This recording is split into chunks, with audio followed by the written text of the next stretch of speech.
அனைவருக்கும் வணக்கம். நான் அருப்புக்கோட்டை அண்ணாமலையார் ஜோதிடர் நிலையத்திலிருந்து உங்கள் ஆஸ்தான ஜோதிடர் ரத்னா ஜெய்சங்கர் பேசுகிறேன். இப்போ என்ன பார்க்க போகிறோம் அப்படின்னா, யாரைத்தான் நம்புவதோ. ஏன்னா இந்த உலகத்தில் யாரையுமே நம்ப முடியல. சரியா? கணவன் மனைவியை நம்ப முடியல, மனைவி கணவனை நம்ப முடியல, முதலாளி வேலைக்காரனை நம்ப மாட்டேங்கிறான், வேலைக்காரன் முதலாளியை நம்ப மாட்டேங்கிறான். இப்படி நண்பர்களுக்குள்ள யாரையும் நம்ப முடியாமல் ஒரு நம்ப முடியாத உலகமாக போய்கிட்டு இருக்கு. ஏன்னா தினந்தோறும் நடக்கக்கூடிய மாற்றங்கள் அப்படி இருக்கு. அப்போ இதில் யாரை நம்புறது, யார் நம்பிக்கைக்குரியவர்கள் அப்படின்னு ஜாதகத்தில் பார்த்தலாமான்னா பார்த்துடலாம்.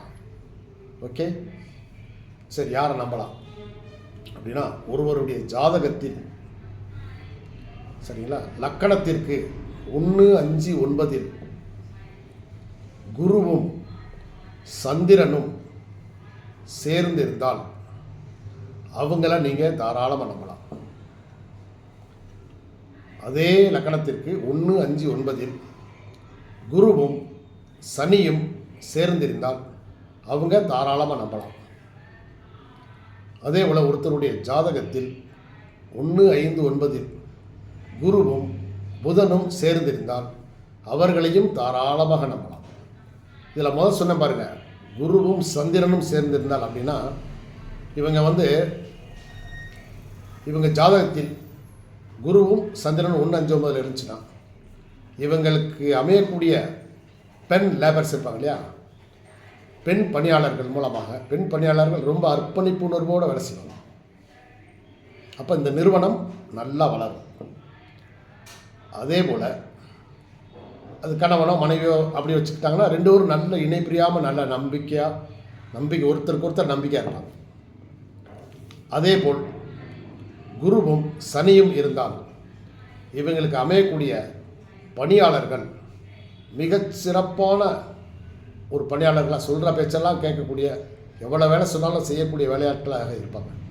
அதே போல் இவங்களுக்கு அமையக்கூடிய முதலாளிகள் இருக்காங்க பார்த்தீங்களா. இப்போ இவர் லேபராக இருக்கார் அப்படின்னா முதலாளி எப்படி இருப்பார் அப்படின்னா, அவர் மிக தங்கமான ஆளாக இருப்பார். தொழிலாளர்களுக்கு நல்ல நிறைய மனநிறைவான சம்பளமும் வசதிகளையும் ஏற்படுத்தி கொடுப்பார். போனஸு, பண உதவிகள் நிறைய அந்த முதலாளி நல்லா செய்வார். அதே மாதிரி வேலைக்காரங்களும் நேரங்காலம் பார்க்காம நல்லா உழைப்பாங்க. குருவும் சனியும் 1, 5, 9 இருந்தால் சரி, குருவும் புதனும் சேர்ந்திருக்காங்க அப்படின்னா இவங்க தகவல் தொழில்நுட்பத்துறையில் இருந்தாங்கன்னா மிகச்சிறந்த பணியாளர், திறமையான பணியாளர்கள் கிடப்பாங்க. அதே போல் அந்த முதலாளி தனது நிறுவனத்தை உலகளவில் நல்ல பிரபலமான ஒரு வகையில் அதை நடத்துவார். சரிங்களா? தொழிலாளர்களுக்கு தேவையான வசதிகள், உதவிகள் அனைத்தையும் நல்லா செய்வார். அனைத்து விதமான வசதிகளும் அவருடைய அலுவலகத்தில் என்ன சொல்கிற மல்டிநேஷனல் லெவலில், இன்டர்நேஷ்னல் லெவலில் இருக்கும். உயர்தர வசதிகள் இருக்கும். சரிங்களா? சரி, இது இது இது இருந்தால் ரொம்ப சிறப்பு.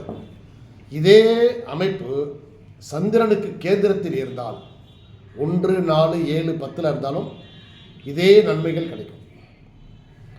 குருவும் சந்திரனும் அந்த 1, 4, 7, 10 குரு சனி, குரு புதன் இப்படி இருந்தாங்கன்னா இவங்களுக்கும் மிகச்சிறந்த அமைப்பாக இருக்கும். 1, 7 குருவும் சந்திரனும் இருந்தால் அவங்களுக்கு மிகச்சிறந்த மனைவி, நம்பிக்கையான மனைவி, அழகான மனைவி, கணவன் மேலே உயிராக இருக்கக்கூடிய ஒரு மனைவி கிடப்பாங்க. அதே மாதிரி தொழில் ஸ்தானத்தில் குருவும் சனியும் இருக்காங்க, 10ஆம் இடத்துல இருந்தாங்கன்னா அவங்களுக்கு நல்ல வேலைக்காரங்க கிடப்பாங்க, நல்ல முதலாளி கிடப்பார். இவங்களையும் சார்ந்து மிகச்சிறந்த முறையில் எல்லாருமே நல்ல முறையில் முன்னேறுவாங்க. சரிங்களா? சரி, இந்த 2 அமைப்புமே இல்லை. ஆனால் வேறு கட்டத்தில் இருக்கிற 12 ராசிகளில் ஏதாவது ஒரு ராசியில் குருவும் சந்திரனும், குருவும் சனியும் அல்லது குருவும் புதனும் இருந்தாங்கன்னா அவங்களுக்கு இப்போ சொன்ன பலன்களில் 100% இல்லாட்டாலும் 50% நிச்சயமாக இருக்கும். சரிங்களா? நன்றி, வணக்கம்.